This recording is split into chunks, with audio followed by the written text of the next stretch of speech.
Man, I fought it and fought it and fought it. You're not going to win that battle. They're just going to keep pulling the content.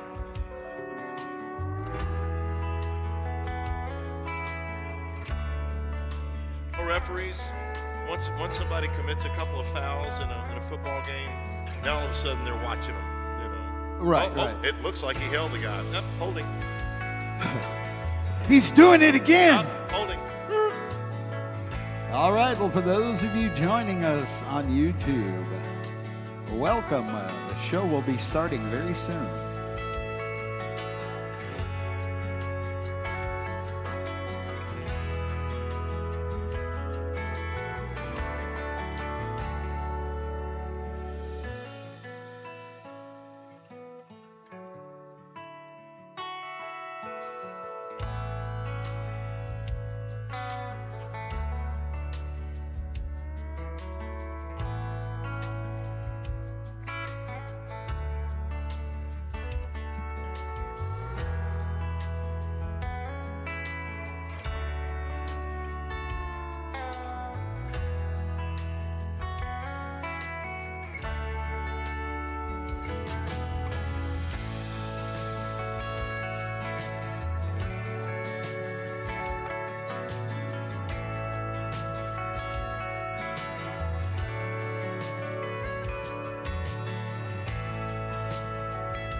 Have you ever dreamed of owning your own TV station? I did at one time, and I do now, and I want to help you own yours. That's right. With the Sebby TV network, you can create your own TV station, and we're going to guide you through and help you and support you and maintain your station all the way through the process. We're offering a very exclusive deal for our first-time customers. $199 down and $99 a month. That's 50% off our normal price. Text TV offer to 830-313-9192, or you can email us at info.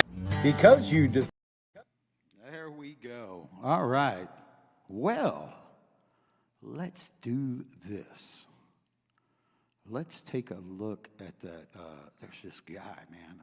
Where is he? Oh, wait. There he is. It's that guy right there.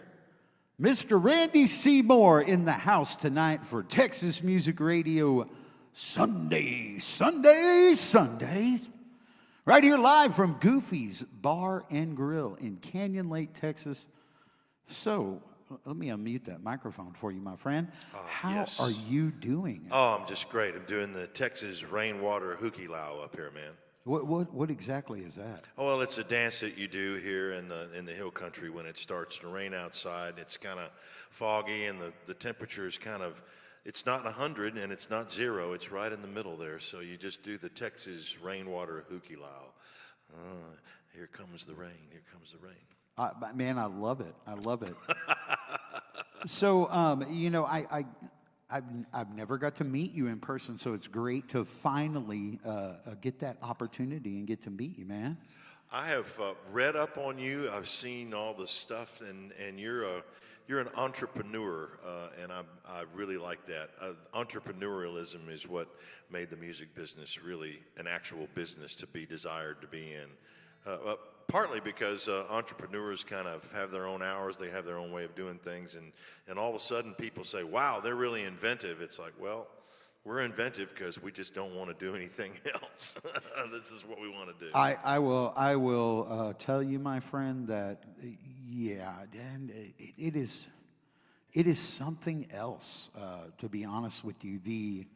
The amount of projects that I'm involved in, I spread myself very, very thin. There's a good reason for these bags up under these eyes. It's all right. It's all right. Yeah. You got good bags. Well, yeah, they're the good bags. They're the good bags. If there is such a thing. Oh, absolutely. There's good bags and bad bags, and then there's Baghdad. Oh yeah, that place. So tell me just a little bit about, and tell the audience, of course, that's listening and watching on TV, and thank all of you that are tuned in or listening on Texas Internet Radio. If you're watching either on YouTube Live, you're watching on Facebook Live, or you may even be on the SMG TV channel or on the Sebby TV network. Or on the TIMT channel on the Sebby network. No matter where you're watching or tuning in from, happy holidays, Merry Christmas, God bless you, and thank you for tuning in. And let's find out a little bit more. There's quite a bit from what I've gathered that I've got to learn tonight, and I can't wait to hear your story. Well, here we go. I mean, I started out playing guitar and playing music because I was terrible at playing football in school. So this kind of led me to get girls to kind of like me a little bit here and there. Then I got serious about it when I started writing songs, and my folks got serious about it too. They said, well, I think we need to do something with the kid. He seems to really love this, and they felt like I was pretty good at it. Dad had a mutual friend that he went to high school with in Memphis, Tennessee. They played football together, and his name was Arch Yancey, and Arch was a very popular radio personality in Houston, Texas for many years. And my dad called him up, and he absolutely remembered my dad.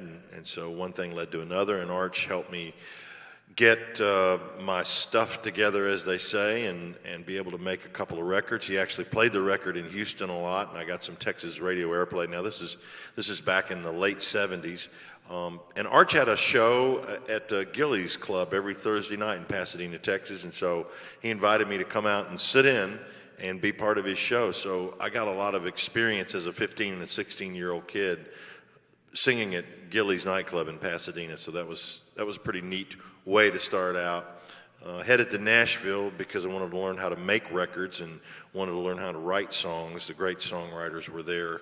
So that took quite a lot more time than I guess I thought I was willing to do, but I stuck with it, and my songwriting and my recording is something that I'm really satisfied with.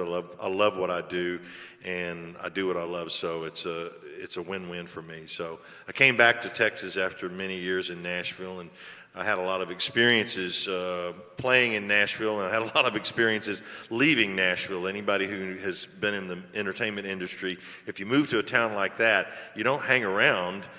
If you're doing something pretty good, or if you're in demand, you're leaving a lot. So I ended up doing a lot of traveling and going to do a lot of shows overseas and things like that. Along the way, I got to meet people like Carl Perkins and be a friend of his.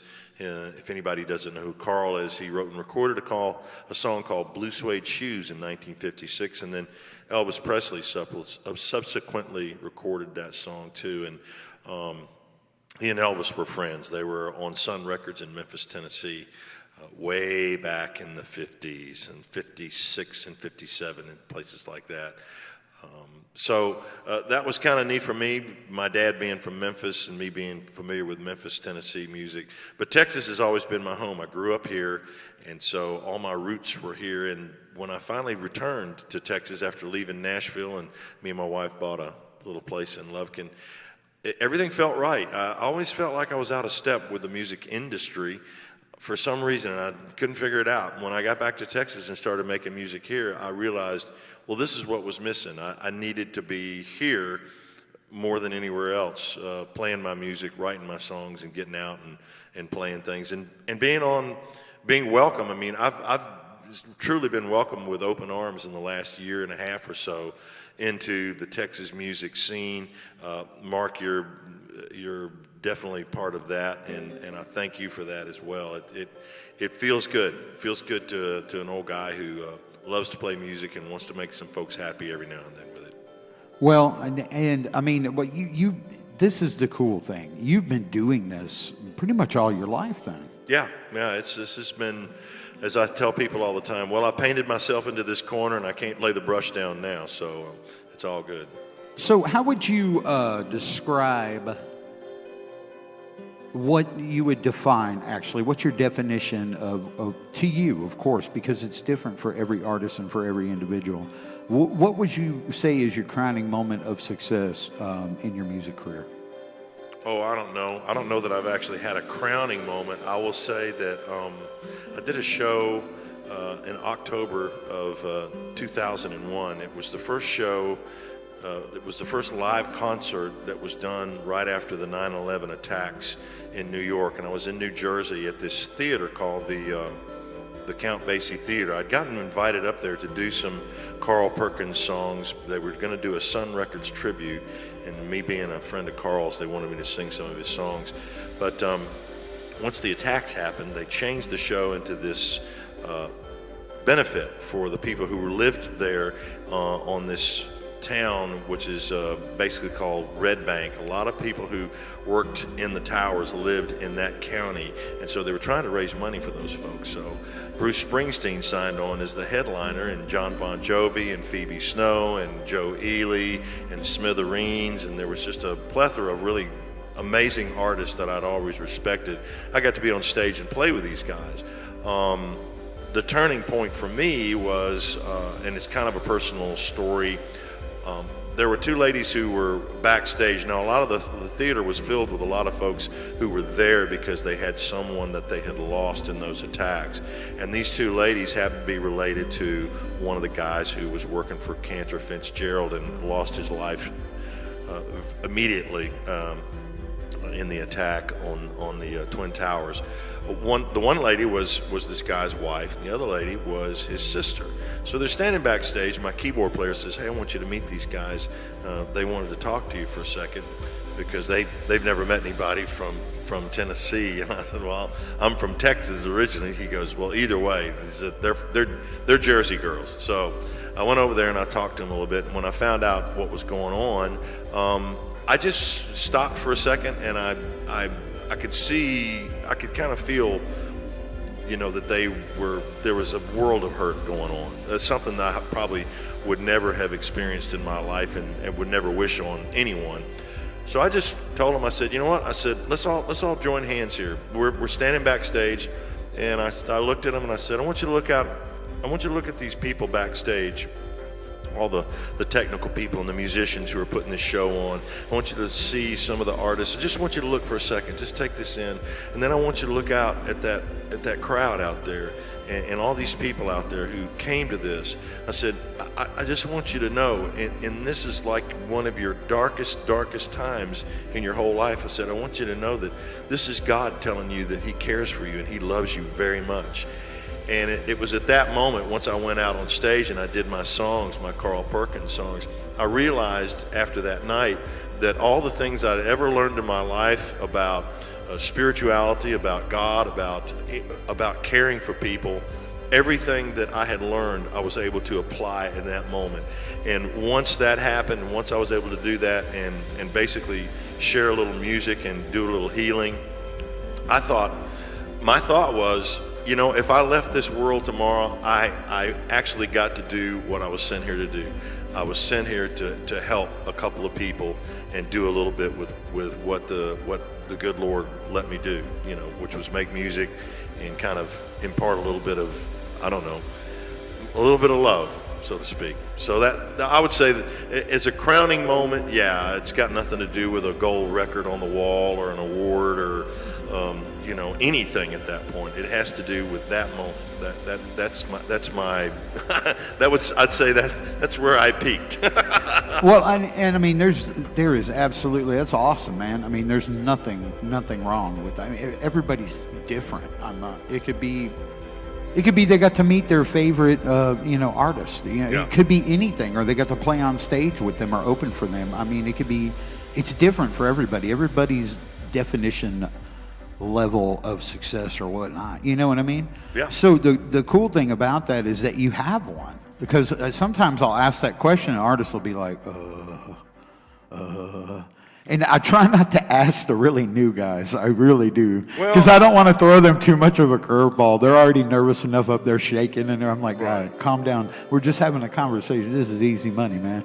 Well, it's kind of a big, huge question if you think of it, because some people never, even as successful as some people are, the very few people who are wildly successful, they still probably wouldn't be able to pin that one down for you. They really probably wouldn't. Maybe they would, but I would think, and this is just me, I would just think that anybody who actually has that, big moment, I don't think it would have anything to do with follow spots hitting you on a stage, or you sitting across the table from Clive Davis and getting signed to Arista Records. I really think it has to do with something that is inside of you, and all of a sudden everything that you are was completely, totally validated and had total, you just went, wow, that was gold. I'm so glad I got to be here for this, So that's all. And you can't look for it. It's just going to happen. And anybody who does what we do as musicians, and you are too, a talented musician and singer and a songwriter, and everything. Anybody who does this, it's very unexpected when a moment, or when your moment happens. But savor it, enjoy it, and remember it, because it's really one of the most important parts of who you are, and it will inspire you for years and years to come. So it's a good thing I was able to be able to, like I said, I was just glad to be around. Man, that's really cool. That's really cool. And you know what else is really cool? Yeah. Guess what I have in my hand? I have 4 different albums, EPs, or CDs. You can tell me. I want you to tell me about each one as we go through it very briefly. Okay. That way we have a reference while you're playing some songs for the folks, that if they want to find that album or that song, and you can of course give your social out, or where they can purchase your merchandise if you have an online store, or if they could email you or whatnot and have you send a copy, or however you do it. Everybody does, again, everybody's different. Everybody has their stuff set up different. So the first one I'm looking at is Highway 59 Remastered. That is your first, is that correct? That's correct. It was originally Highway 59, and then like any goofy guy who does this, you kind of reimagine things a little bit, and once you reimagine them, you go, this thing didn't go crazy when I first released it, so I think I can re-release it. I can do some things to it, and maybe color in some of the numbers that I didn't get colored in, as far as like the way the painting looks now. So that album, the reason why it's remastered is because I redid some things, I reimagined some things, re-inspired some things.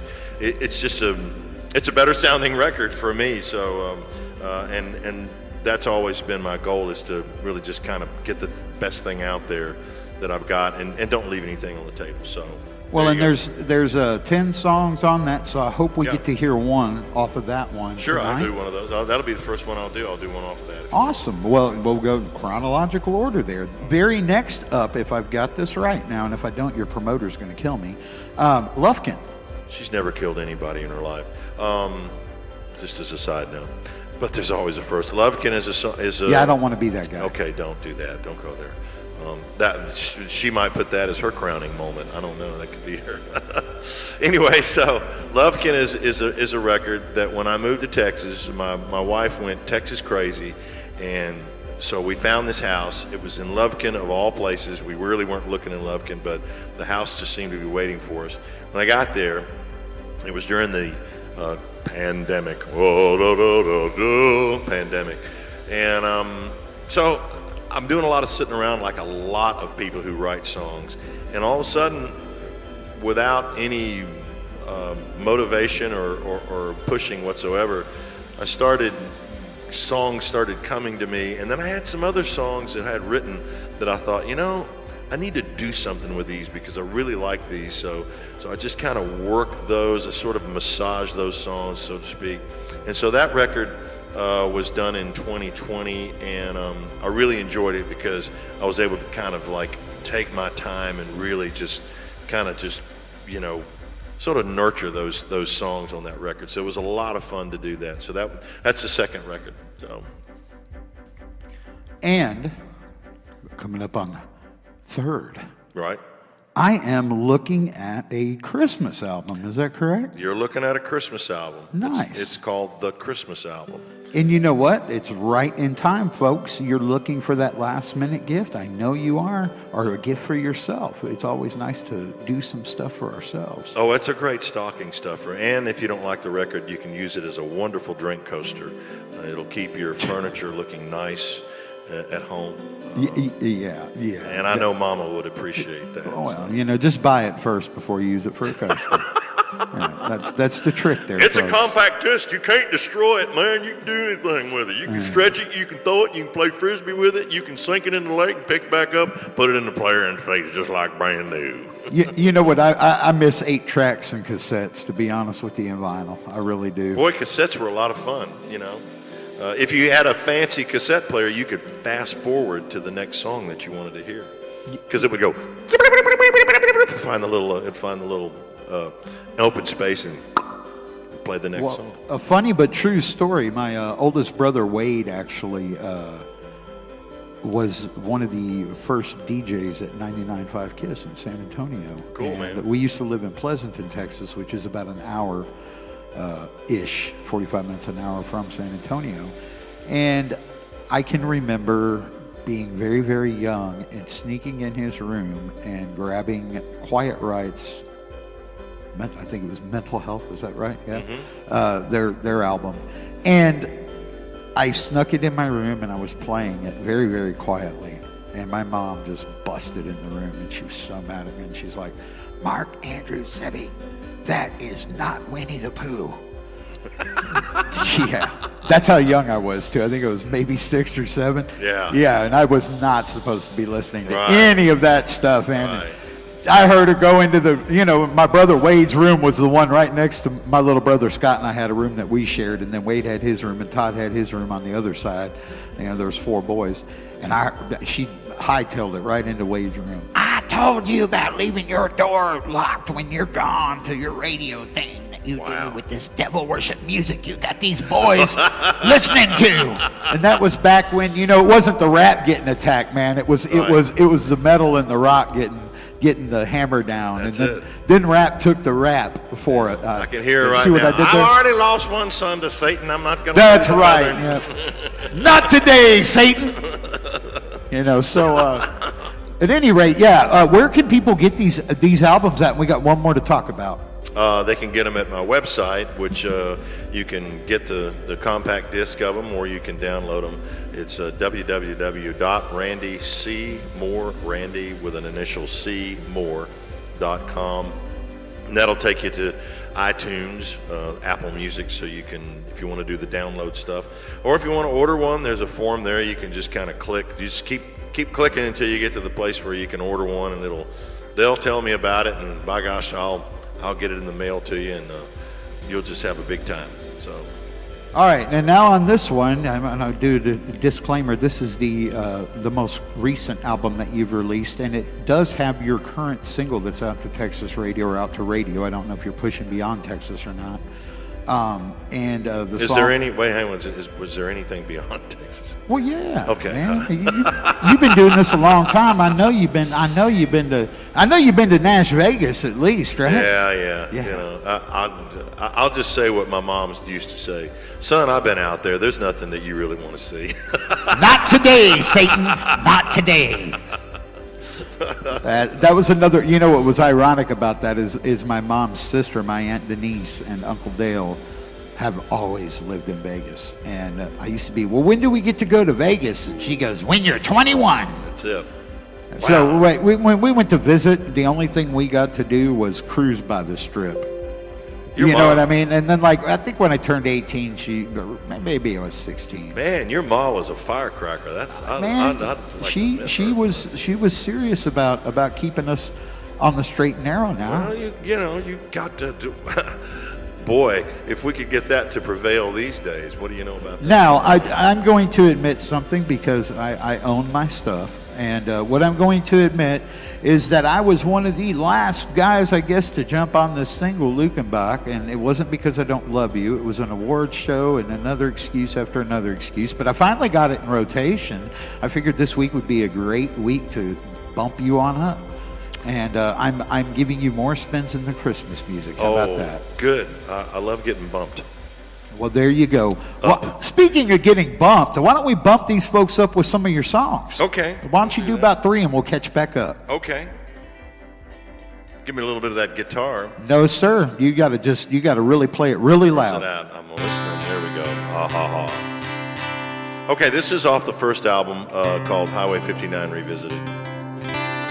This is a song about people that I actually know. And it's called Things I Like. It's about things I like.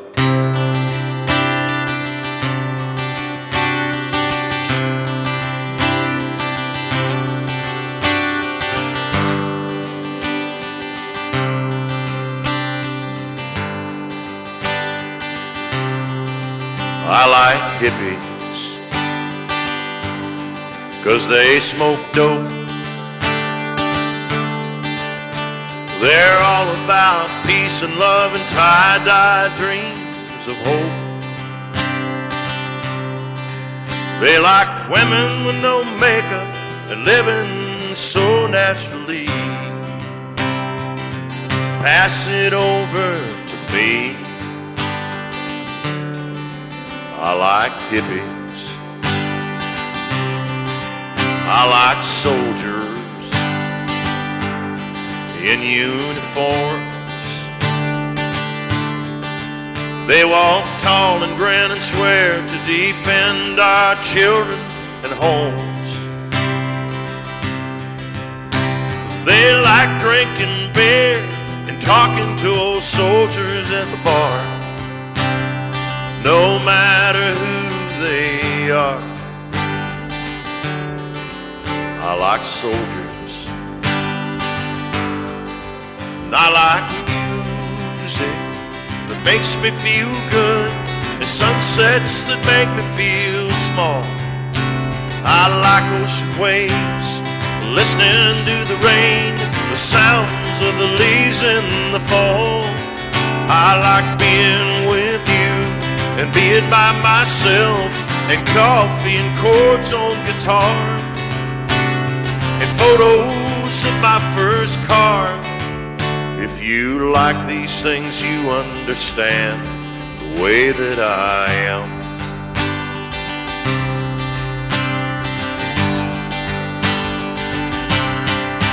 I like mechanics 'cause they smell like tires. They're all into pistons, points, grease guns, and spark plug wires. They talk about the weather and make old things run just like new. It's what they do. So I like mechanics. And I like music that makes me feel good, and sunsets that make me feel small. I like ocean waves, listening to the rain, the sounds of the leaves in the fall. I like being with you and being by myself, and coffee and chords on guitar, and photos of my first car. If you like these things, you understand the way that I am. 'Cause I'm still trying to understand the way I am.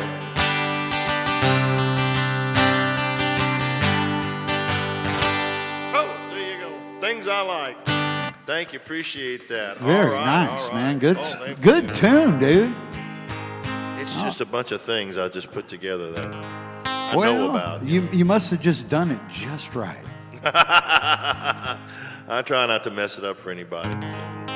So this little album that came along next is called Lovekin, and I named it after my little hometown that I moved to, so that's, and I recorded most of it there.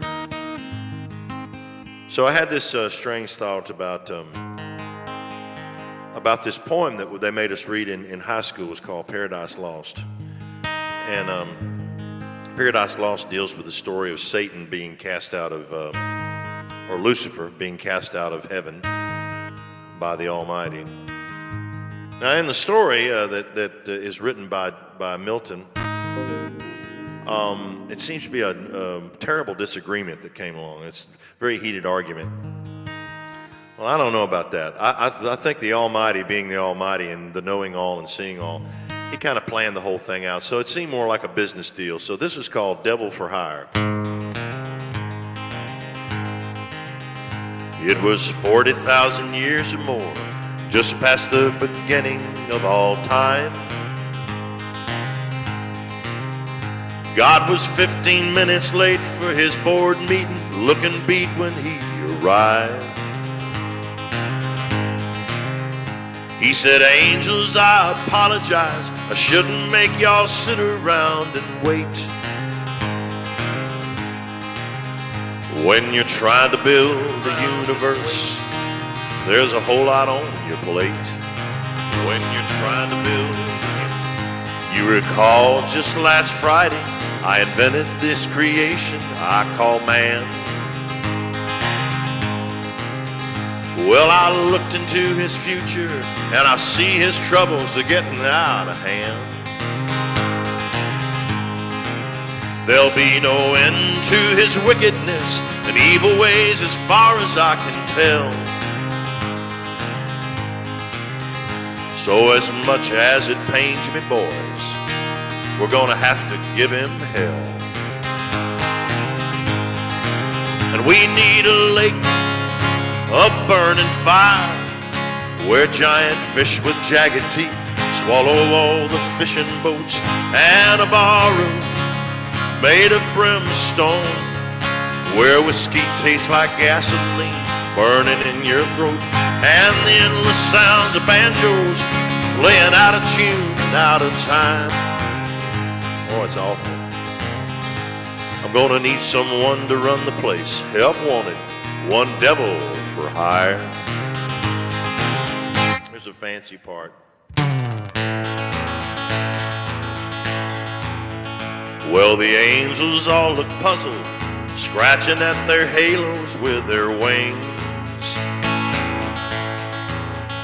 when the eldest one among them stood and said, "Hey, Lord, you know I feel your pain. You and I have been together ever since this whole thing began. And as much as it means to you, Lord, well, I guess I'll be your man. We'll have a lake of burning fire, where giant fish with jagged teeth swallow all the fishing boats, and a barroom made of brimstone, where whiskey tastes like gasoline burning in your throat, and the endless sounds of banjos playing out of tune and out of time." Woo. Look out now. You don't have to go looking round. I'll be your devil for hire. I'll be here for eternity, working day and night, leading souls down to misery and away from your pure light. Even though it won't be easy, I won't bitch and I won't moan. At least I'll have a place to call my own, where the lake of burning fire, where giant fish with jagged teeth swallow all the fishing boats, and a barroom made of brimstone, where whiskey tastes like gasoline burning in your throat, and the endless sounds of banjos playing out of tune and out of time. Oh, Lord. If you wonder how I got this job, I was a devil for hire. So don't ask me how I got my job. I was a devil for hire.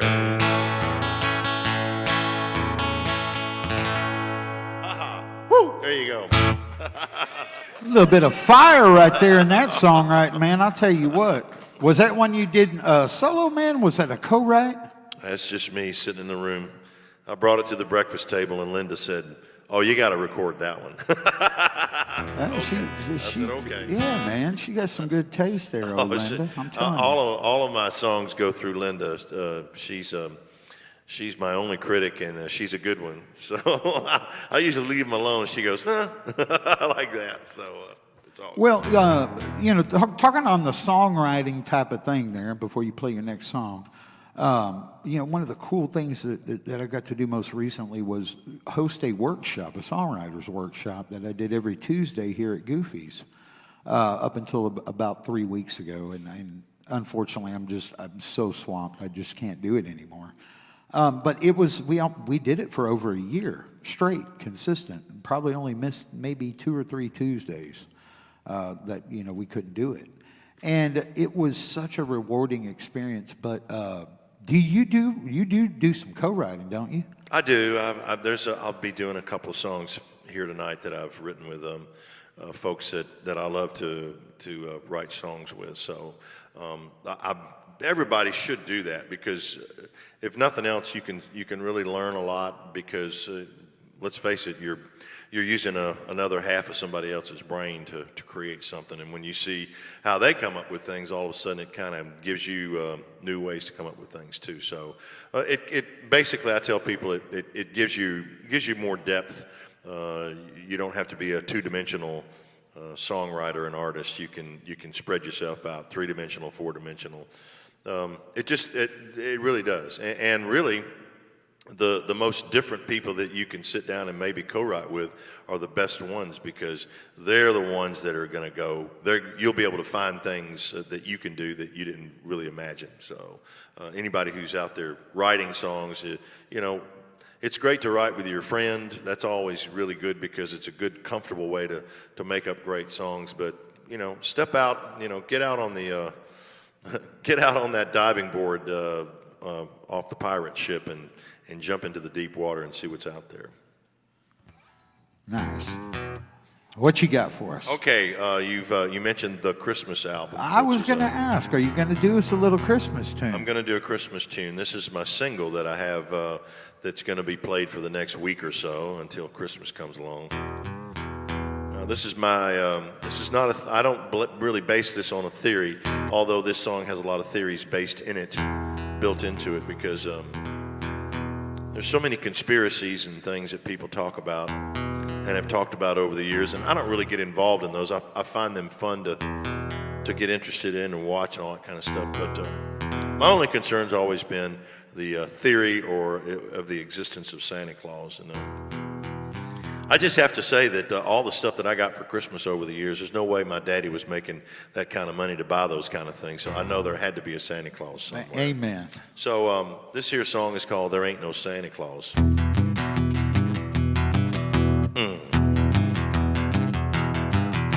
Yogi Bear, tricycle, pen speed, bicycle, Batman, army men, motorific jungle gym, Operation Moon Station, Mr. Major, Mad Mason, Daisy, BB gun and mousetrap and battleship, barrel of monkeys in battle of tops. Now don't try telling me there ain't no Santa Claus.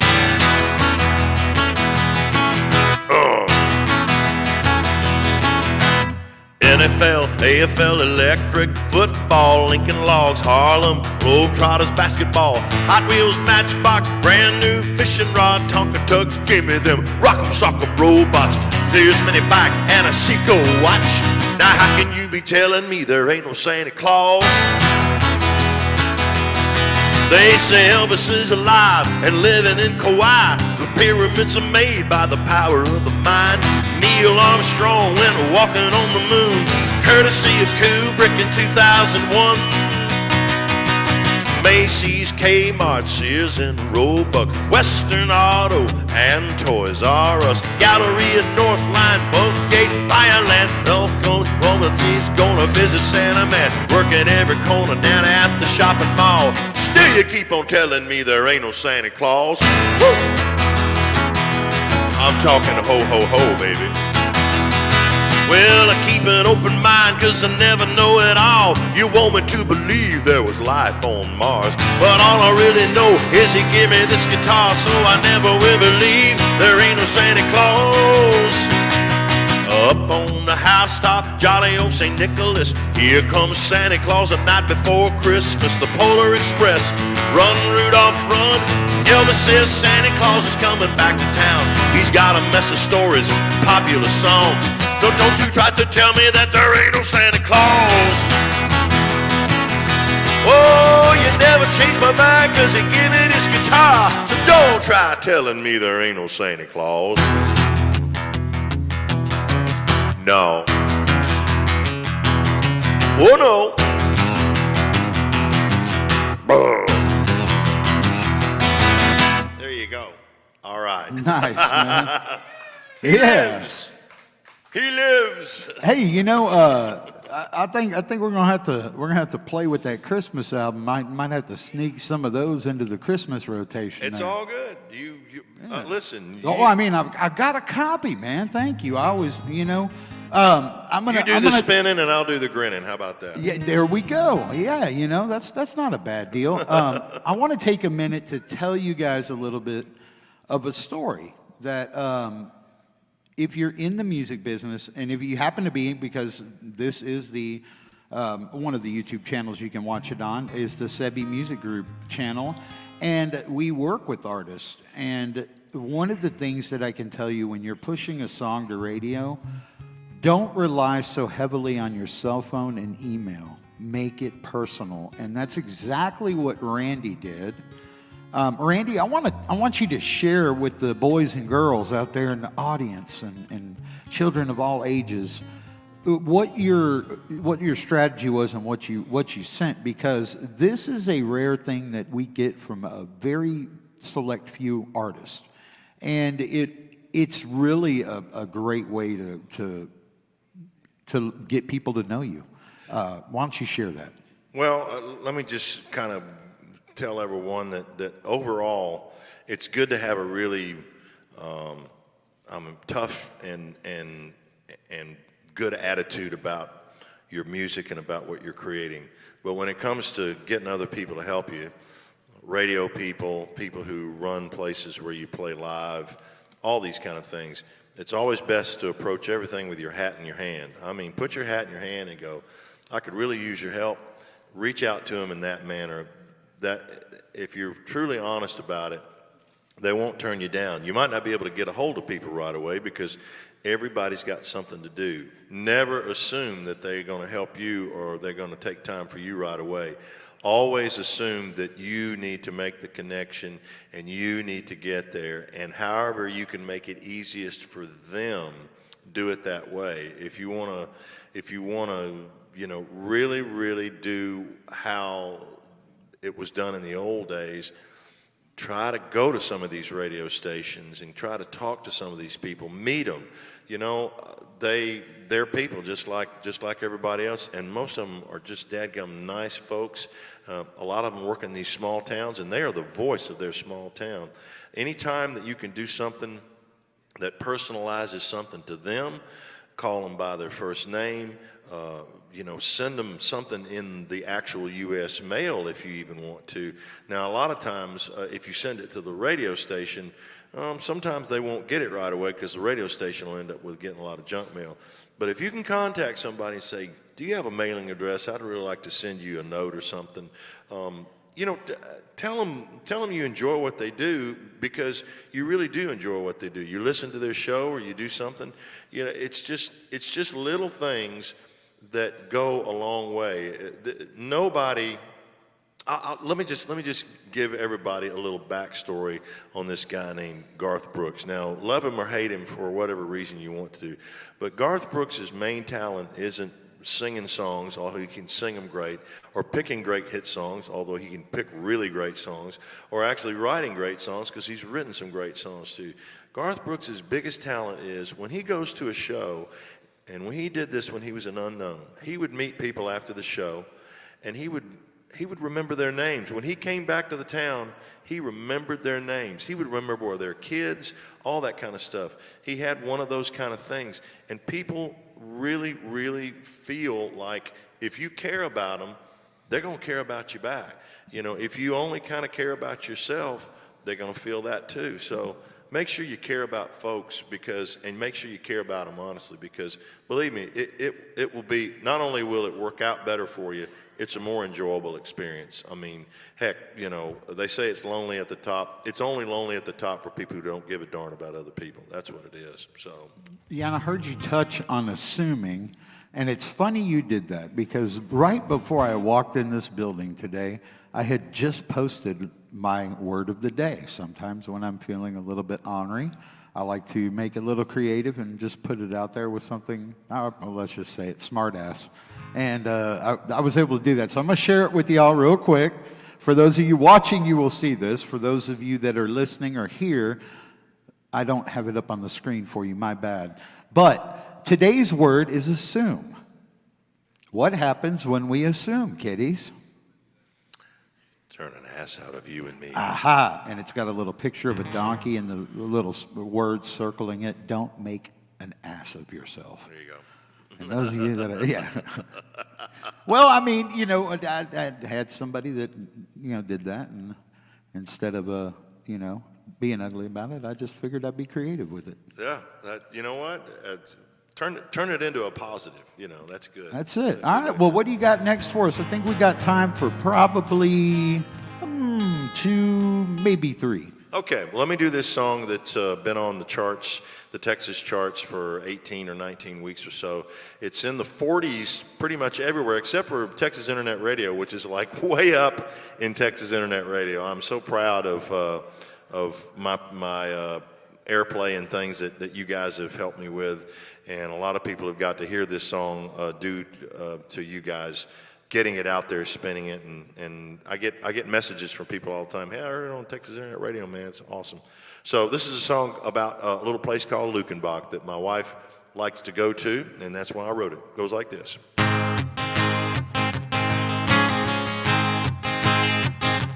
We spent too many TikToks working the time clock, dead on our feet, and too many nights going to bed, going to sleep. And in the days like they begun, never dancing to the beat of the drum, leaving me begging the questions I'm asking you now. Do you wanna go to Lukenbach? We're wailing and wailing, feeling no pain. Or go walking up Dry Fork Road, make a little loving in the summer rain.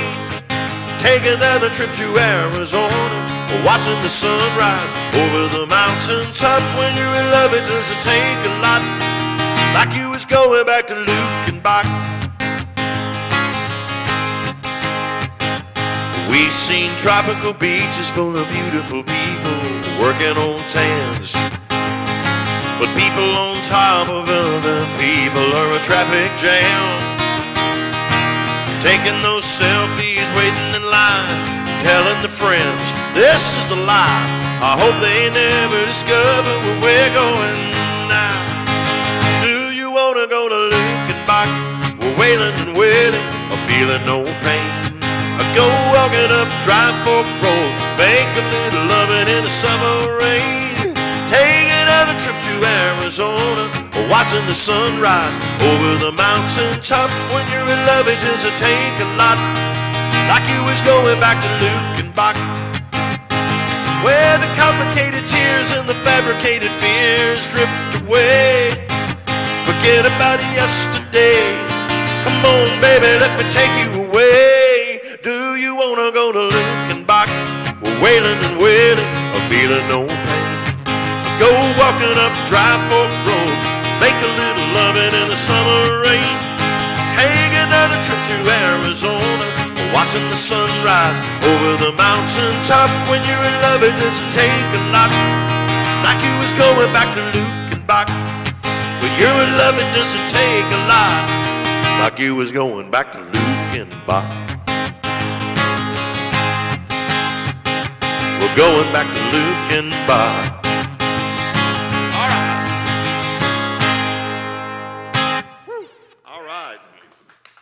Lukenbach, my single. Heck yeah, man. Nice. All right, so now I feel really, really terrible that it took me so long to get that song. I listened to it when your promoter sent it over, and I was like, yes, I'm definitely putting that in rotation. And I was like, I had a bunch in there, crammed in there. And I know for some of y'all listening, you're like, what is he talking about? Programming a radio station and making everybody happy is a really tough deal. And even with the automation that they have today, I mean, that can actually be a problem sometimes. Software sometimes has issues. Sometimes the person programming it doesn't understand the software, makes a mistake. And, you get busy and you're like, oh my God, I forgot to put that song in rotation. And I just cleaned out what I could clean out. Okay, well, I'll get it next week when I clean out a couple other ones, right? And then next week comes and, oh my God, I did it again. Now, your promoter in the meantime is like, she's doing her job. That's all I'm going to say. But I'm like, oh my gosh, man. I'm like, ugh. Well, Mark, let me just tell you the way my mind always works on any of this kind of stuff. You came to the party at the right time, because when you started really getting behind this thing, it showed up, and people who were doing other charts and basically reporting to other places, they got excited about seeing what you were doing, and then they started getting more behind it. So it actually worked out. I've been on the charts, for some 18 or 19 weeks here, which is relatively unheard of for somebody who's new. No, that's fantastic, man. You're hanging on for the ride, and it's a 24-week ride on most of these Texas charts. So, well, it's like I said, your timing actually worked out. I mean, you don't plan these things, but when things work out in that manner, you coming to the party was actually the right time to come through the door. So I'm all good with it. Cool, man. That's the good Lord working his mysterious things he did by making me not put it out 3 weeks ago when I meant to the first time I was asked about it. Sorry, ma'am. That's right. The big voice said, "You will forget. Yes. You will forget." Timing is everything. Well, it is, man. Timing is everything. And speaking of timing, it is that time that I need to give a shout out to our official show sponsor.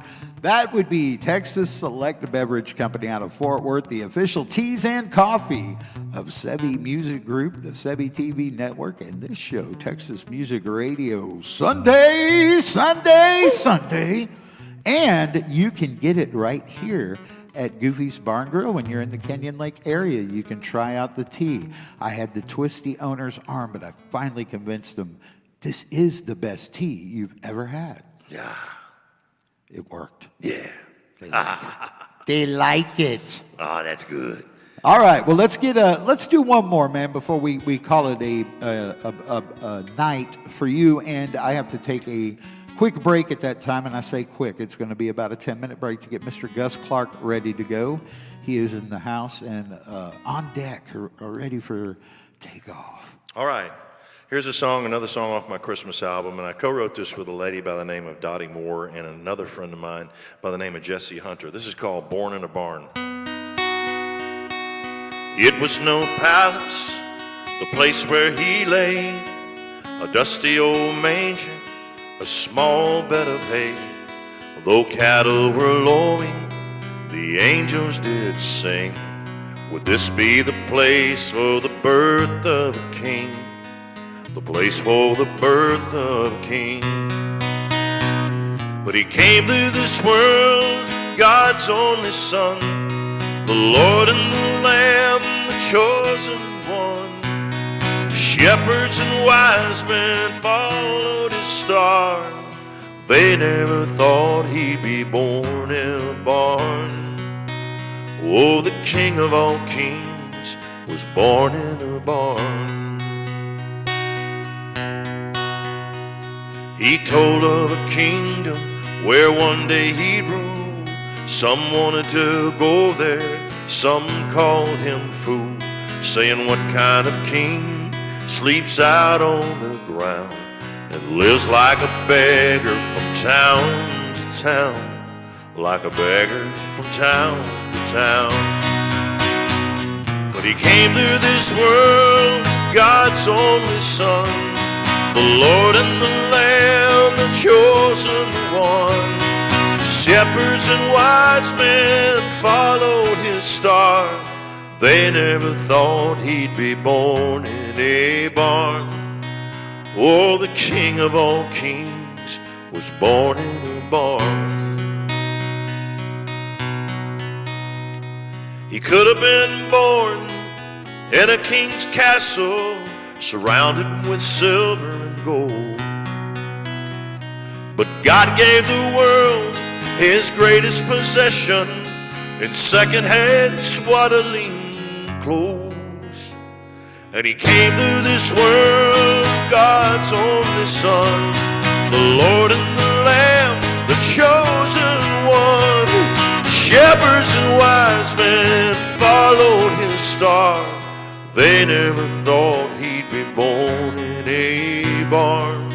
Oh, the King of all kings was born in a barn.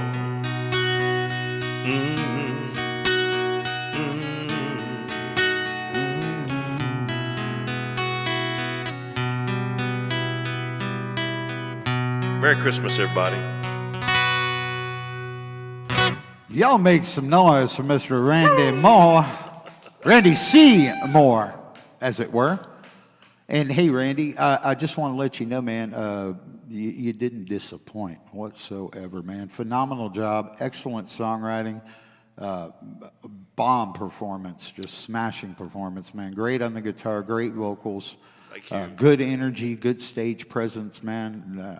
Definitely a 10 out of 10. You're welcome back anytime. And to anything I've got going on, and hopefully you can join us and bring that lovely lady with you that's been so patient with me. All right. And the other one I got to meet. Yep. And y'all come on out to the next award show that we're going to have right here at Goofy's. It'll be May 21st. Wow. Right around the corner. Wow. That sounds cool. That sounds cool. Yeah, it's going to be a nice, we've stripped it down a little bit. I did the River Road Ice House, and it was just a little too big for a small little radio chart like I have. Yeah. And we are.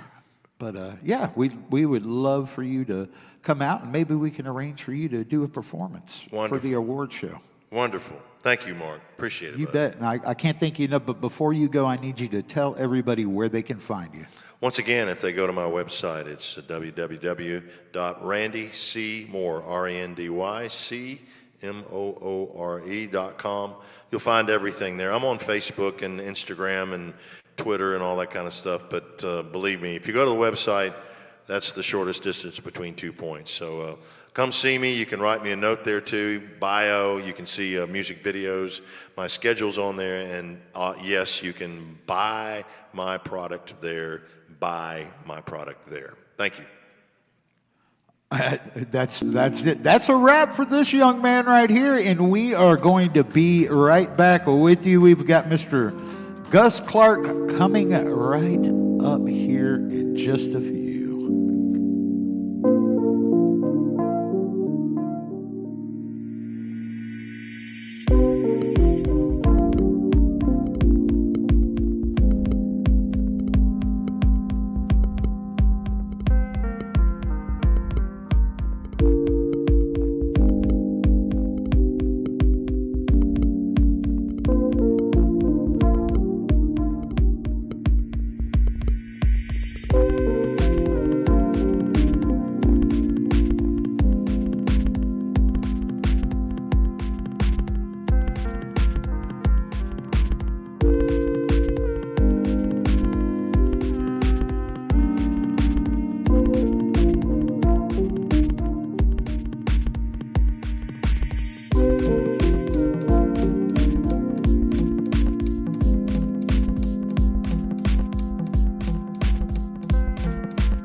Thanks for hanging out with us. Y'all are going to get a little special treat. I'm going to let y'all listen here in a second to Gus Clark's sound check.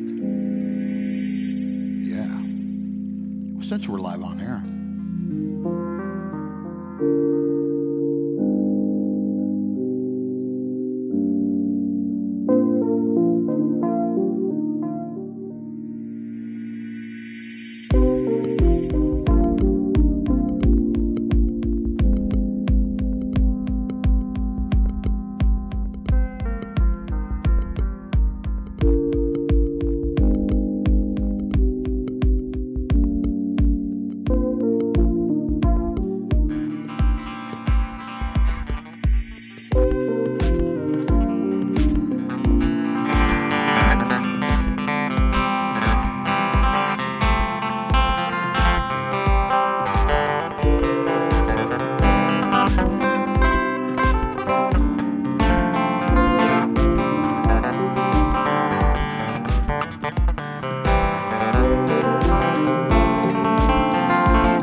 That'll work if that'll work for you. That dog will hunt. All right, well let's bring the folks back on. Welcome back, our party animal friends that are hanging out with us here on YouTube, Facebook Live, or on the Sebby TV network, as it were. We appreciate y'all hanging out with us and having a good time, because that's what it's all about, right, Mr. Gus? Oh yeah. We got Gus Clark up on stage right now, fixing to tear it up for you. But before we do that, Gus, how have you been, man? I've been all right. I'm trying to stay busy, as always. Trying to look forward to the new year while still rounding out this one. Hopefully make some big moves this year. I'm excited already. We got a handful of dates out at Lukenbach, and got kind of a little residency at White Horse up in Austin with the full band, and just trying to keep that calendar filled and get into some places we haven't been in before, get into some bigger dance halls, and hopefully get to making a new record for all that long. Yeah, I'm waiting, because I know you are going to tear it up when you go in the studio this time. Yeah, I'm excited about it. I've been trying to get new songs together, and some of my friends that write songs that don't really they just like writing them. I'm like, well, I should cut some of these songs too. So that's one of the hardest parts, is just picking what you want to put on the record that feels like a nice rounded out record, Right.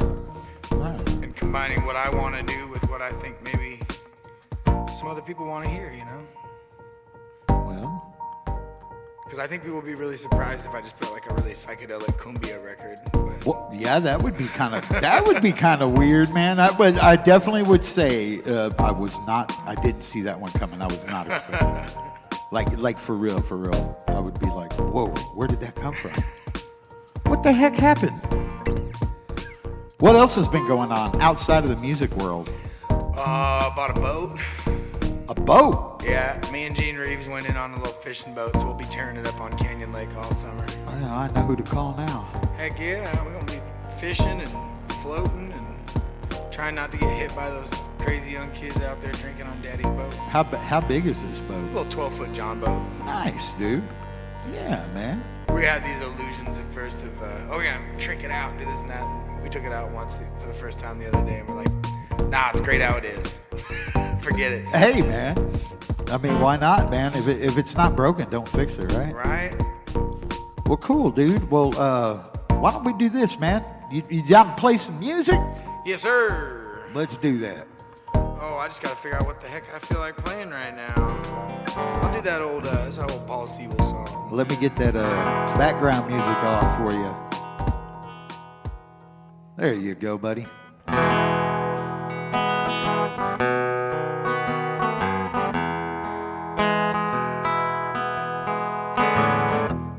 See him ride that pinto pony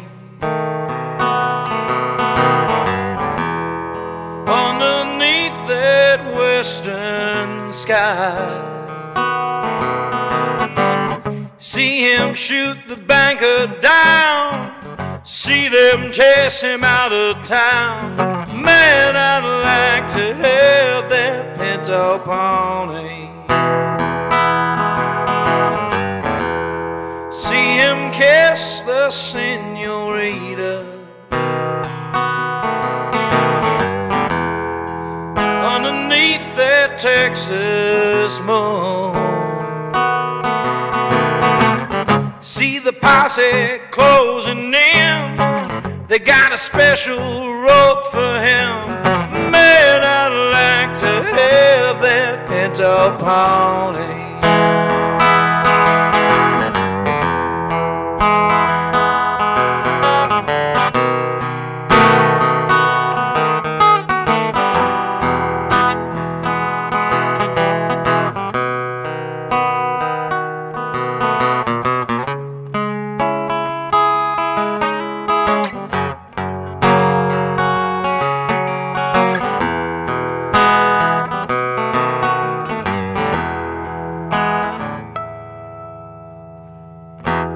See the shootout in the cantina, far below the Rio Grande.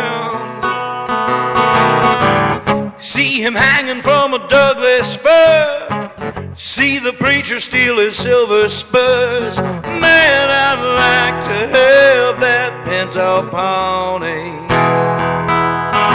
I said, man, I'd like to have that pinto pony.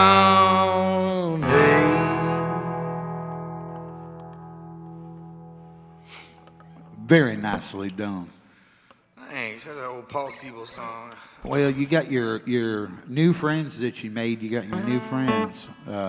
Randy, Mr. Moore, is going to be listening in the car on the way home. So hopefully, if they're listening, y'all have a safe drive home, and thanks for coming out and seeing us.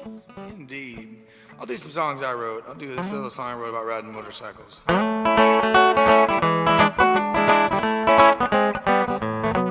With the black top flying by beneath my feet, about as happy as a working man can be. You can count up all the bugs stuck in my teeth. Life behind bars never felt so free. Now I'm lane splitting, back road hitting, she's running fast and clean. A country road, me and my machine. When it's two wheels twisting down that two-lane road, you know it eases my mind, lightens my load. Now I'm racing the sunset to them hills. Hit the curves on my sweat that keeps giving me chills. Now I'm lane splitting, back road hitting, she's running fast and clean. A country road, me and my machine.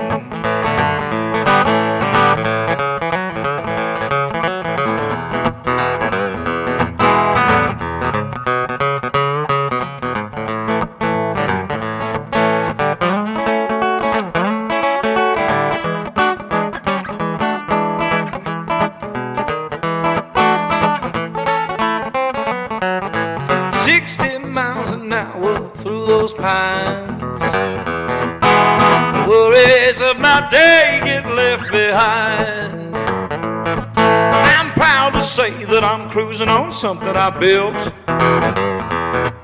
That that's a whole lot of work trying to get myself killed. Now I'm lane splitting, back road hitting, she's running fast and clean. A country road, me and my machine. Tell you I'm lane splitting, back road hitting, she's running fast and clean. A country road, me and my machine. I said just a country road, me and my machine.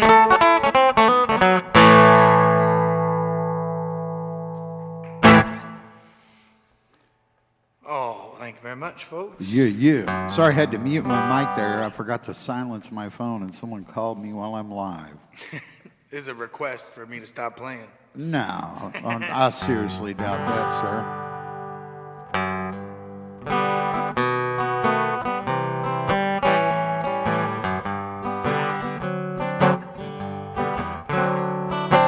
Starts with a simple melody. You get a friend to add some harmony. It's just an old tune from way in the past. Not too slow, honey, not too fast. You just sing a song, sing with me. It's okay if you're a little off key.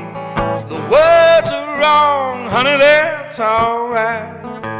Sing with me, oh yeah, we can sing all night.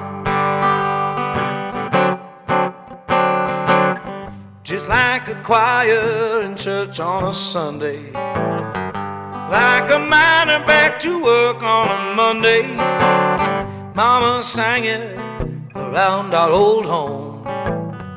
Feels like something that you've always known. So just sing a song, sing with me. It's okay if you're a little off key. If the words are wrong, honey, that's just alright. Sing with me, oh yeah, we can sing all night.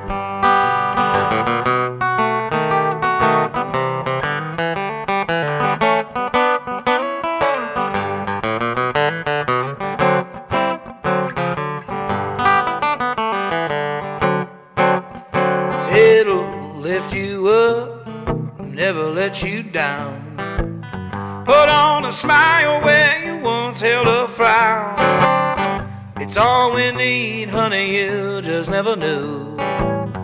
Sing with me and you won't feel so blue. You just sing a song, sing with me.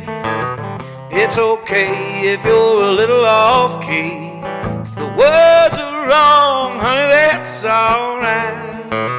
Sing with me, oh yeah, we can sing all night. Sing a song, sing with me.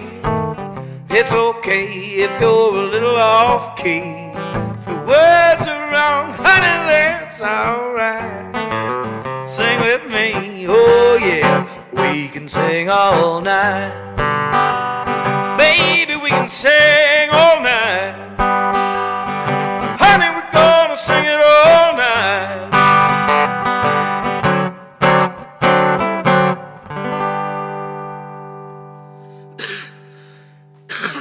Oh, that's another one I wrote all by myself here.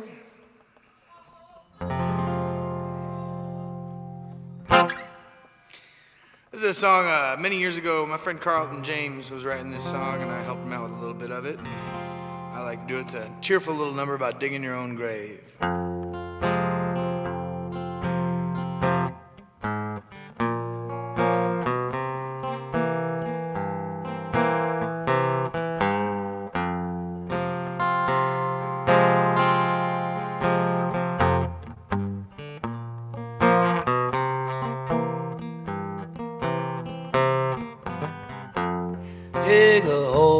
Dig a hole to lay your head. Dig a hole, remember what you said. Dig a hole, as long as it's deep. Dig a hole, find just what you seek. It's the last place finish your final ride. The way your heart is feeling when you're dead inside. The cocaine and the bourbon take all the blame. It's 1,000,000 miles to heaven if you're headed that way. So dig a hole to lay your head. Dig a hole, remember what you said. Dig a hole, as long as it's deep. Dig a hole, find just what you seek, yeah.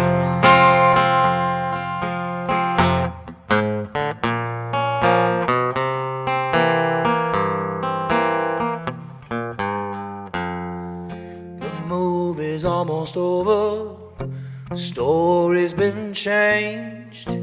You can see their faces, not know their names. Brother, keep it moving, and don't you be slow, 'cause when the show's over, you still gotta go and dig a hole to lay your head. Dig a hole, remember what you said. Dig a hole, as long as it's deep. Dig a hole, find just what you seek, yeah.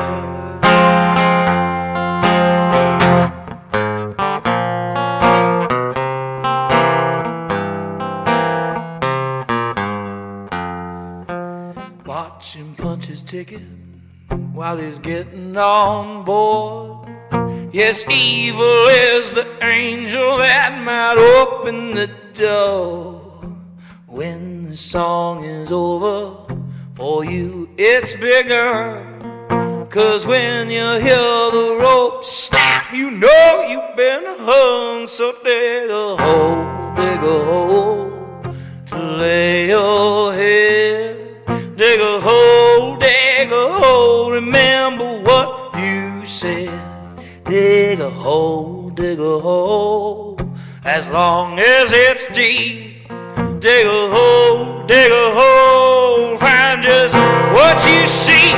Yeah, dig a grave, till it aches and it pains. You can try once, but you ain't never the same.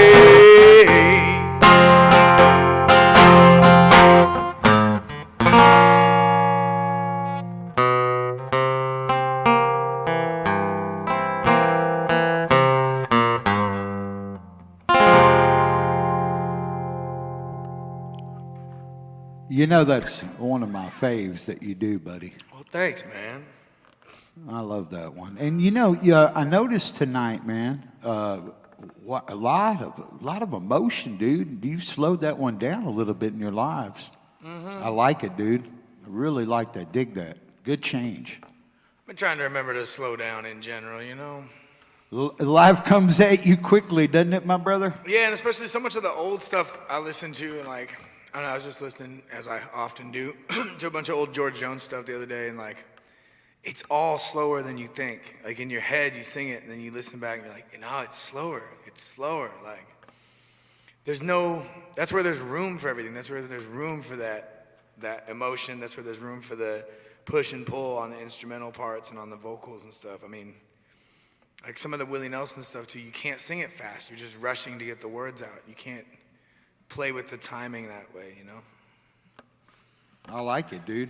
I think that's a good little discovery there, Bubba. Well, people think faster means better for dancing, but you forget that like that nice like mid-tempo Well, and not is like real pleasant to dance to, you know? But not just that too, man. Sometimes they want to feel something. It's not about the dancing. I know when I got, all right, up until about 35 years of my life, when I went to a venue that had live music, I was there not to dance. I was there to observe, to listen, to feel something. What are you going to make me feel? Right. And you do a very good job of that with your music, man. So, Thank you. I appreciate that. yeah, dude. Yeah, when it's a sad song, I want you to feel sad. And when it's a happy song, I want you to feel happy. And That's right. every now and again, I try to write a funny song. I think I'm a lot funnier in conversation than songs, but I cannot do the funny thing, man, and it's. I know I shouldn't say I cannot, but I never seem to work out for me. shout out to my boy Tommy Luke out of Fort Worth. He writes some of the best funny songs I ever heard in my life. Really, man. Yeah, he cracks me up, man. That's awesome. What you get? They're funny enough to get him in a little bit of trouble, which I think means you're doing it right. Yeah, exactly. Anytime you're in trouble, it means good things. Good, bad things. Yeah, Bad, well, or is it bad, good things? I got one that's kind of funny, but mostly sad. It goes like this. I hope I die young. I hope I die young. If not too old to die young. I stay out late, stay up all night. I wake up in the morning and my head ain't right. So damn my liver, yes, and damn my luck. In a whiskey river, honey, I'm just a diving duck. I hope I die young. I hope I die young. If I'm not too old to die young.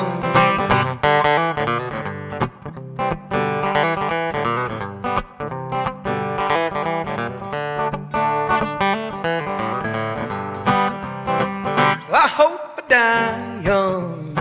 I hope I die young. If I'm not too old to die young. And they say burn out before you fade away. I'm a burning my candle at both ends every night and day. I don't get much rest. Guess I'm just too wicked. I got a bad habit, can't seem to kick it. So I hope I die young. I hope I die young. If I'm not too old to die young. I said I hope I die young. I hope I die young. If I'm not too old to die young. Yeah, man. So you're talking about possibly going and recording, huh? I need to. It's been long overdue. But, every time I make a record, I want to get smarter about it. And one of the best pieces of advice a friend of mine gave me many, many years ago is everything takes longer than you think. Take your time, I think so many people, especially when I was younger in my career, like, you get excited, you get an opportunity to record, and it's done, and then you're like, I just want to put it out. I just want to share it with the world. And it's really, in this business, depending on what you're trying to do with music, it really is smart to really take your time and strategize. And Amen to that. put out a quality product that you can put your heart and soul behind and put some money behind, and get people to try to pay some attention. Because I've been out here doing this the sort of grassroots way for a long time, and I'm grateful because the fan base I do have are incredibly loyal and actually very supportive, opposed to some of these people maybe bought fans or they got seen for one thing or something like that. I feel very grateful that the people that support me and follow me are committed to that. But, you always want to broaden your audience and do that next thing and do that next level up. And bigger crowds, better crowds, and better shows. And, but this has been my full-time job for a long time, so it's hard to be strategizing all that while still just working my butt off and still just playing all the time just to pay the bills and keep getting the music out every which way I can, because you never know who you're playing for, and it could be, you can change that person's day or change that person's life, or they might be able to change yours, Amen to that, dude. That is a very, very true statement. You do not know. You don't know who's listening, who's watching. We just don't know. Yeah, so let us know. Yeah, where are you? You want to help a musician out, let them know. Oh, let's see. This is a song I wrote, probably 5 years ago now. Maybe. just feeling like, and it feels like it keeps being more and more relevant, just about trying to do some good in the world. And, we all see all these terrible things happen all the time, and we want to, there's that human instinct to want to try to help or do something, or at least just send out positivity. But sometimes it feels futile. You don't really know how to solve these problems. I guess if we all knew how to solve them, we'd just do it. But the song is called Thoughts and Prayers.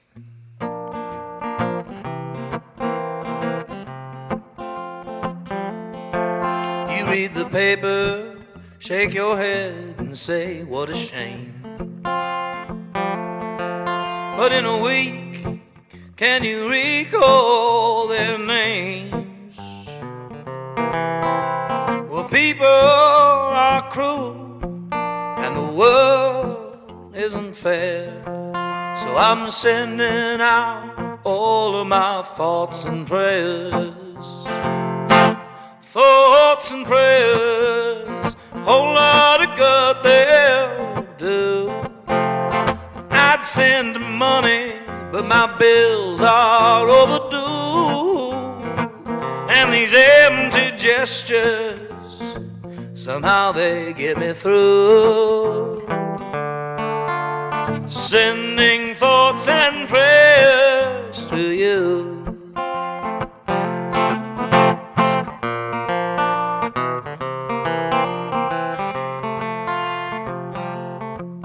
Another young man shot down in the streets or overseas. Oh, and his mama falls down crying on her knees. 'Cause she knows her boy could never get a deal that's square. So she's asking you to send your thoughts and prayers. Thoughts and prayers, whole lot of good they'll do.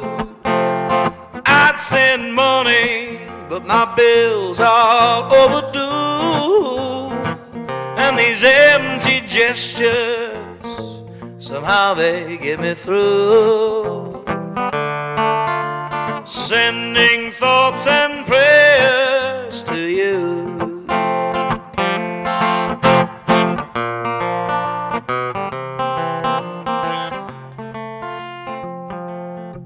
I can't afford to pay attention, I can barely pay my rent. I can't keep track of how all my time and my money gets spent. I don't have no answers, and I'm sure enough that I care. So I'll send out all of my little thoughts and prayers. Thoughts and prayers, whole lot of good they'll do. I'd send money, but my bills are overdue. And these empty gestures, somehow they'll get us through. Sending thoughts and prayers to you. Sending thoughts and prayers to you. I'll keep sending thoughts and prayers to you.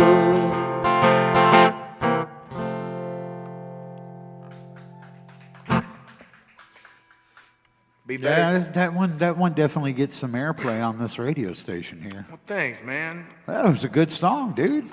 I appreciate that. It's just, we're all trying to do what we can out here, That's that old Ernest Tubb thing he used to say, be better to your neighbors, you'll have better neighbors. Yeah, exactly. Tune this thing real quick.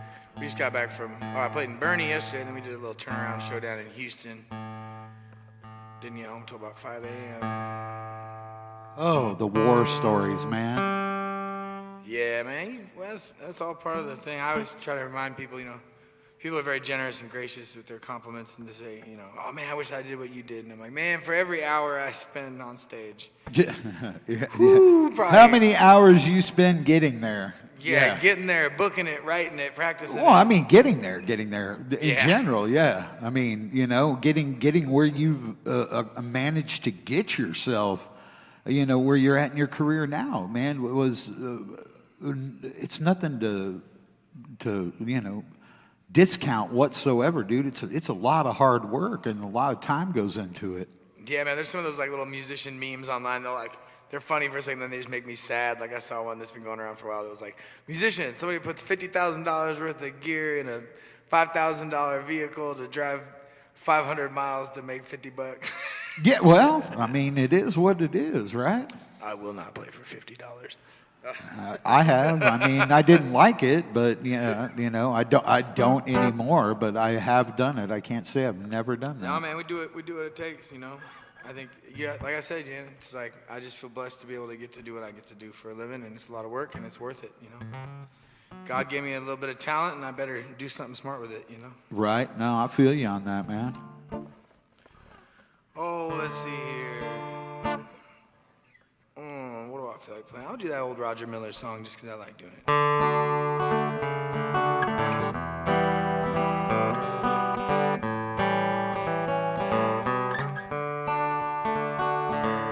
City folk all say that I'm too country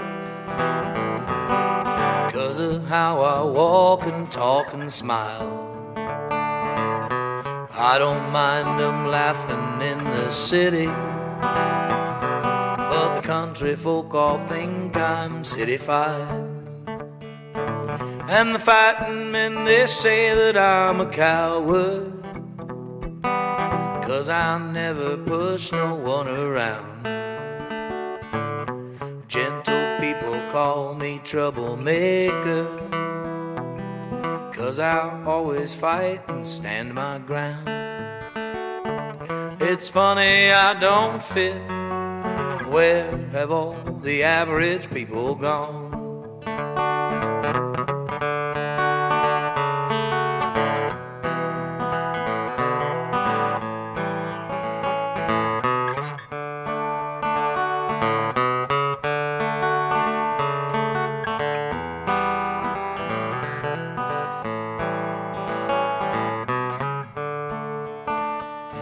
Some pious people point and call me a sinner, but aren't we all? 'Cause to them I never seen the light. Other folks think of me as a preacher. I'm just doing what I think is right. And the rich folks, well, they say I'm just a hobo, 'cause I'm broke and hungry singing these mournful songs. But the poor, poor people think I am a rich man. Really, I'm just trying to get along. It's funny I don't fit. Where have all the average people gone? The government has given me a number just to simplify my birth and life and death. Still my woman thinks I'm awful important, like sun and moon and sky and sea and breath. It's funny I don't fit. Where have all the average people gone? It's funny I don't fit. Where have all the average people gone? Honey, it's funny I don't fit. Tell me, where have all the average people gone?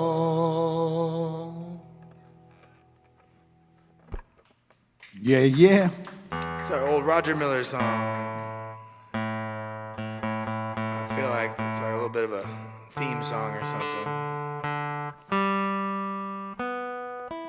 It's nice to find songs like that, man, and it's cool that you're like a history book sometimes, Gus. To me, no, I was telling Randy earlier. I was like, hey, Randy Seymour, when he was here, I was like, man, when I listen to Gus do his thing, it takes me on a journey, and it takes me back further than even like what people would say is traditional country, man. It's just, dude, it's like a journey every time with you, dude. Thanks, man. I just spent a lot of time studying American music and just loving the stuff I grew up with and asking myself, okay, where did that come from? Where did that come from? Where did that come from? What was that related to? And just, I got really into collecting 78s for a long time there, and then, you know, in the digital age, everything you can find so much of it anyway, and that's a heavy and expensive habit, so I stopped collecting 78s. I still collect records, but not the old 78s, but it's just interesting. You take it back far enough, and it's all, I don't want to say it's all the same, but it's all related. It's all family. The blues is the country, is the bluegrass. Amen, man. Is the Tejano, is the early, New Orleans hot jazz. It's how it's done. Yeah, Yeah. Everybody's just building on. It's like collective generational knowledge. Like everybody's building on what came before and like trusting themselves to have their own strength of personality come through while still emulating something that inspires them. At least that's how I think. That's a good analogy right there, sir. I'll do a real old one for you. Oh, you keep me waiting till it's getting aggravating. You're a slowpoke. Why can't you hasten when you see the times are wasting? You're a slowpoke. Time means nothing to you, I'll wait. And then you know you're late again. It's 8 o'clock, 9 o'clock, quarter to 10. Why should I linger every time you snap your finger, little slowpoke? Oh, why should I worry when you never seem to hurry? You're a slowpoke, dear. Why should I keep trying to change you? It ain't the thing to do. I guess I'll have to learn to be a slowpoke too.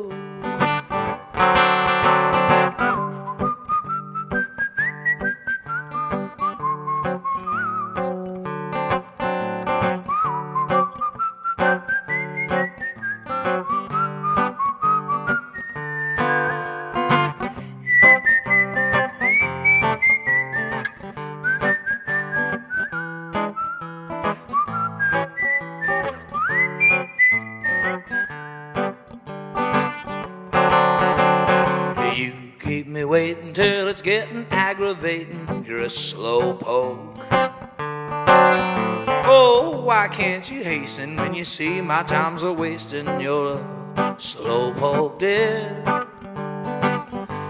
Time means nothing to you, I'll wait, and then you know you're late again. Honey, it's 8 o'clock, 9 o'clock, quarter to 10. Why should I linger every time you snap your finger, little slowpoke?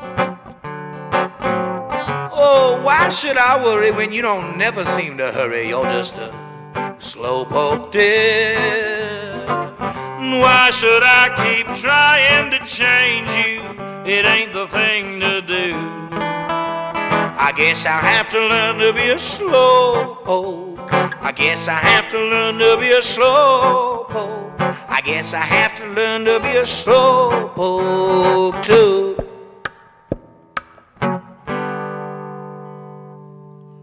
Now, tell me who wrote that song, who made that song. I got that off a recording from the 40s of Pee Wee King, who was a really great band leader and accordion player, and played on a bunch of other Western swing stuff. Played with Johnny Bond and a bunch of those early Western swing guys. Cool, dude. Yeah. I think it was done by a few people, but I got it off a Pee Wee King recording. See what I'm talking about there? It's like a little music history book, and I get to dive into stuff that either I've never heard or I don't remember what it is. I love it. Pee Wee King's got a good birthday song I need to learn. People always ask, for birthdays, and I do the birthday song. I work it up a little way we do with the band, but he's got a great one where it's like, blow out all the candles. It's like real peppy. It's really funny. I should learn that one. Oh, let's see. Let's pick it up. There's homework for you. I always got homework, man. I could sit around and just listen. It kept me from writing songs for a long time. I'm in my 30s now, and I didn't start writing songs really at all, aside from like one or two. So I was in my mid-late 20s. Because I was just such a I'm a nerd for finding old music and finding obscure music, and like I'd have this idea for a song, and then sure enough, I'd find somebody else had already done it and said it better than I could. And I think like that Roger Miller song is kind of one of those where like, man, I wish I wrote that, you know, like not because I want the accolades, but just like, wow, you said what I was trying to say better than I could say it, you know. You know, I find that most songwriters do that for me. Yeah, and I think it's a weird thing to kind of get over yourself. It's a funny thing as a songwriter and a frontman and a musician in general, or maybe even any kind of performer, where like we're on one hand you have to have enough ego to get up there and do it in the first damn place, but at the same time we're all terribly insecure, and we all are like our own worst critics, you know. Amen, brother. Yeah, no, you're right. But that doesn't stop me from thinking I can do it. Doesn't stop you from doing it and doing it well. Well, I try, you know. I think I'll do a new one for you. I gotta cheat real quick and just. Oh, that's not cheating, man. That's a brand new song, dude. If that's a new one, that is not cheating. That is bringing it to fruition. No, I got it. I just had to glance and remember how the second part starts. We'll see if I can pull it off.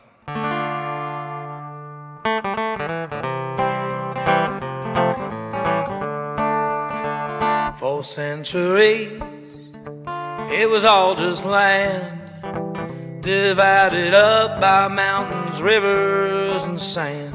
Then you showed up with a gun and a shovel. That was the start of all this trouble. Some gave in, some left their homes, some stayed and fought and died alone. You built your cities on our bones, left us pending, nowhere to roam. Your face looks different from mine, from another place, from another time. If you weren't here, we'd all be fine. But you made the rules, then you crossed the lines.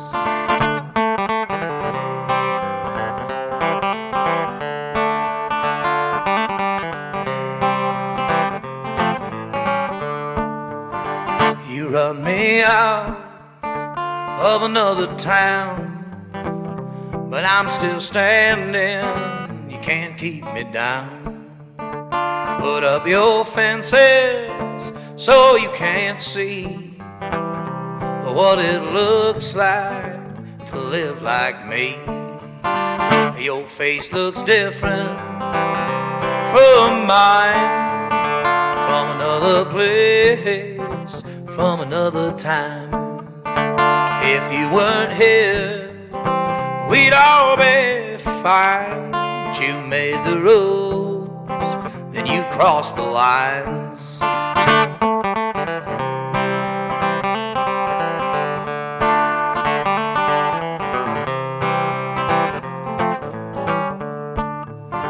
I rest my head on sacred ground, and you promise I'm heaven bound.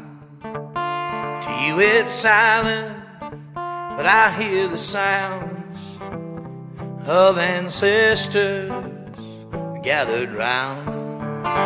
Your face looks different from mine, from another place, from another time. If you weren't here, we'd all be fine. But you made the rules and you crossed the lines.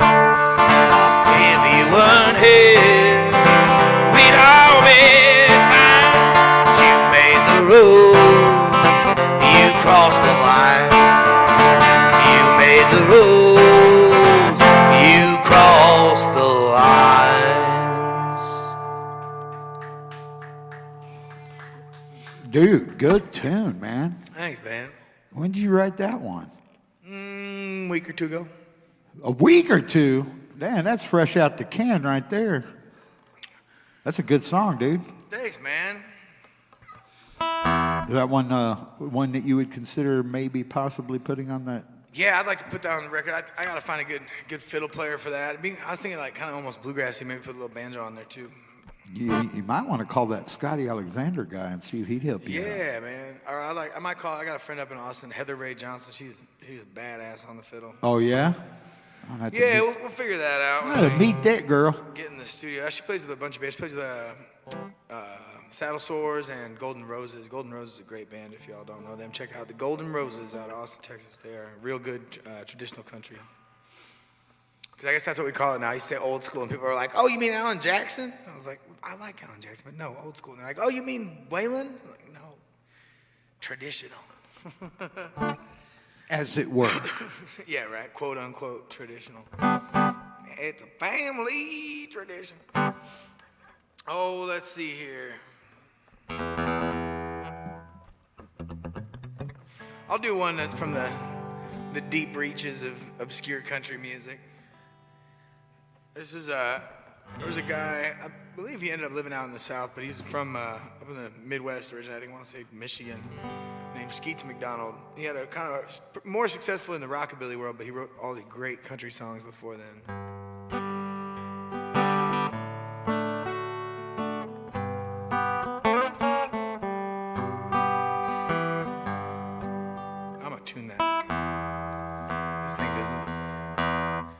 Tune because I care, and it just sounds better. A lot of people say, close enough for country, but I got higher standards than that. Good enough for government work. There we go. That's better.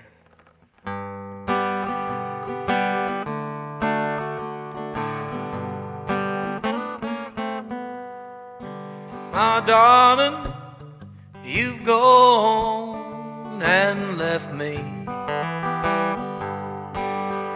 the only true love I knew. So I write to you this letter. Baby, please let me say what to do.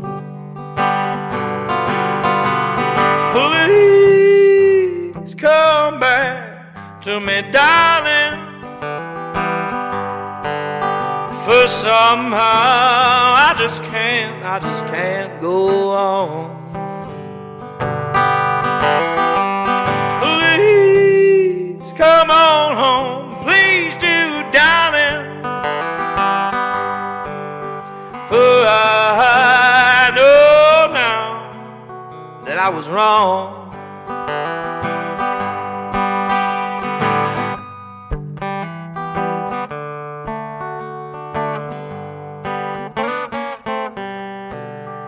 My soul is in misery since you left me. Oh, if you were only back in town,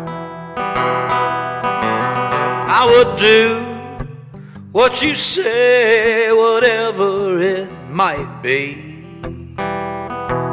Because, darling, my poor soul is upside down.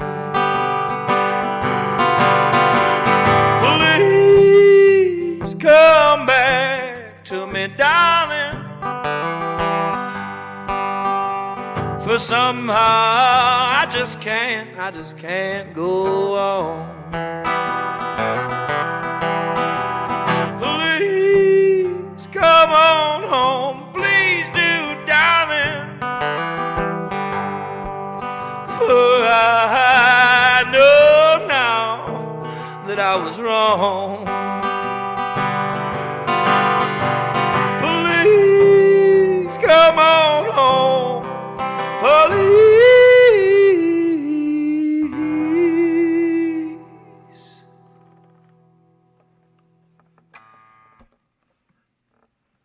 Right on, dude. Shout out to Texas Select non-alcoholic beer. Yeah, man. Speaking of which, boy, you just timed it perfectly because it is 10 minutes till the show's over, and I like to send that shout out. So I don't know how you read my mind, but That's what I do. that was an excellent job there, Mr. Gus. So, yeah, our official channel sponsor, the official teas and coffee of Sebby Music Group, the Sebby TV Network, and this show right here. Get the best tea and coffee and non-alcoholic beer in the state of Texas, and you can get it right here at Goofy's Bar and Grill as well. And it makes a great slide for your slide guitar skilling.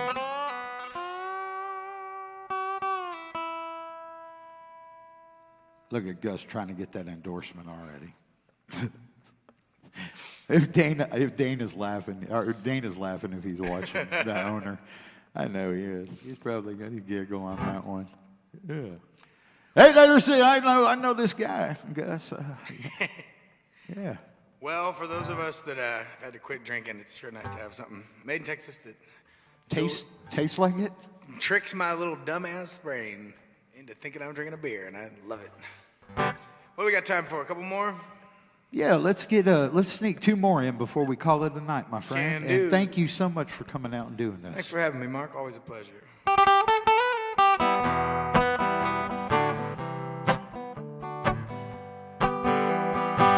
You're shooting off at the mouth, you're going off half-cocked. Yeah, you just keep buying rounds and taking cheap shots. You barking like a big dog in this one-horse town.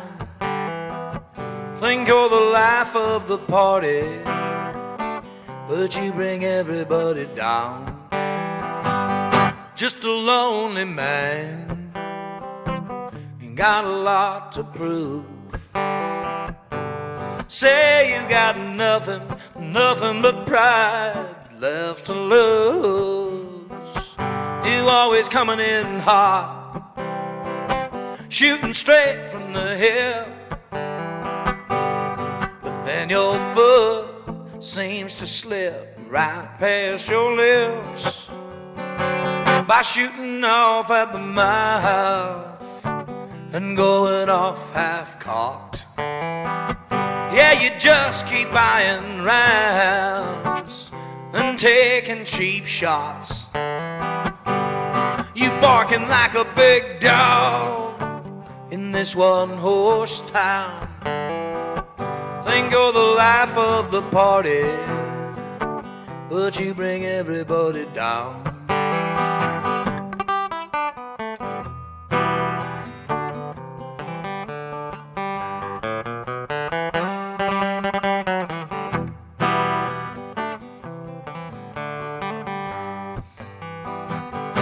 You don't need no backup.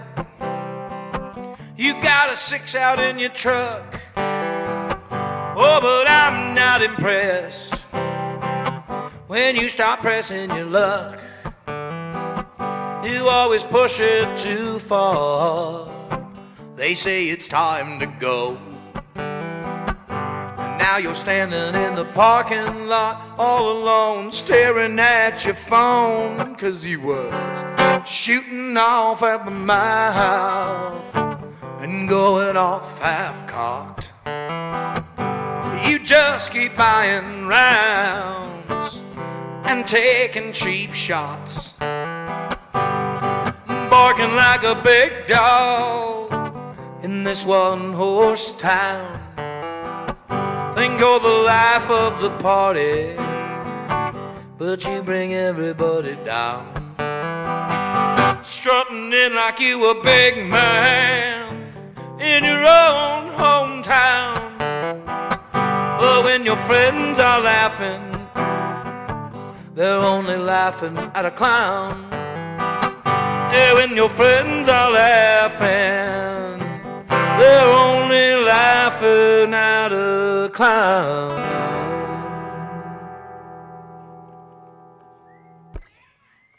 That one's called Cheap Shots. I'm going to put that on my next record, too.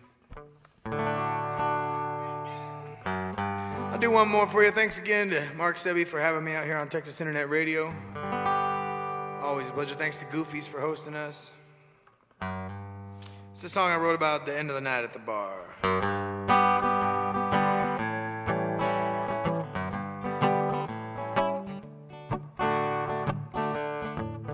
Well, the dance floor's getting slippery. Somebody must have spilled their drink. And the men's room toilet's backed up. Somebody threw up in the sink. And the bartender is weary, shouting out last call as a sad man up on stage croons out hellos. Oh, it's closing time at the honky-tonk. You got time for just one more.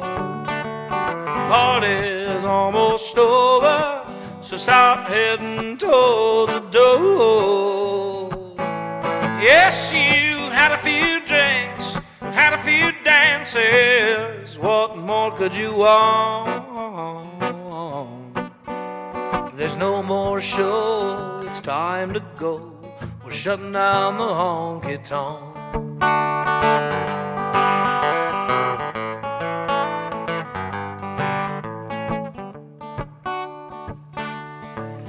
Well, the girls look sad and lonely, 'cause the boys don't wanna dance. They just stand there sipping cold ones. Oh, brother, they don't stand a chance. And the band is still picking and kicking off another song. And if this bar could just stay open, I know they'd play it all night long. Oh, but it's closing time at the honky-tonk. You got time for just one more. Party's almost over, so start heading towards the door. Yes, you had a few drinks, had a few dances. What more could you want? There's no more show, it's time to go. We're shutting down the honky-tonk.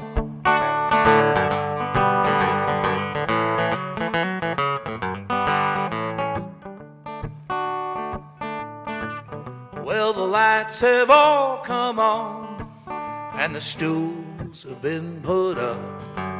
Yeah, the cocktail waitress makes her rounds, stacking up the plastic cups. And everybody's out front smoking, feeling way past alright, saying, I know I gotta work in the morning, but I'm coming back tomorrow night. Now it's closing time at the honky-tonk. You got time for just one more. Party's almost over, so start heading towards the door. Yes, you had a few drinks and had a few dances. What more could you want? There's no more show, it's time to go. We're shutting down the honky-tonk. There's no more show, it's time to go. We're shutting down the honky-tonk. Well, yeah, unfortunately, Mr. Gus Clark, we do have to shut down this old honky-tonk. We've come to the end of our journey. Gus, before we get out of here, is there anything you would like to say to the folks, and where can they find you again?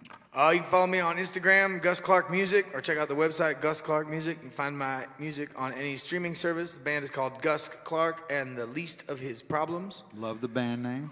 It's a brilliant one. I do tour nationally. Right now we're planning on just staying in Texas for a little while. And if you got a venue that you'd like to see us at, shoot me a line. Let me know and put a word in for me. We'd like to get to some new places, get out to East Texas more, get out to West Texas more. And as always, anything at home here in the Hill Country. Well, I can't thank you enough for being here and appreciate the show. It was awesome as always, my friend. And we will be seeing you very, very soon, I am sure. Sounds good, Mark. All right. Well, hey, we're going to get on out of here. Don't forget, if you're watching on our YouTube channel or come across this video, smash that subscribe button. Better yet, join us every Sunday for Texas Music Radio. Sunday, Sunday, Sunday. All right. I'd say that's it. Yeah? Sounds good, man. What do you think, Gus? You think that should be it? I think we're all good, man. All right. We'll catch y'all next time. God Thanks. bless y'all. Bye.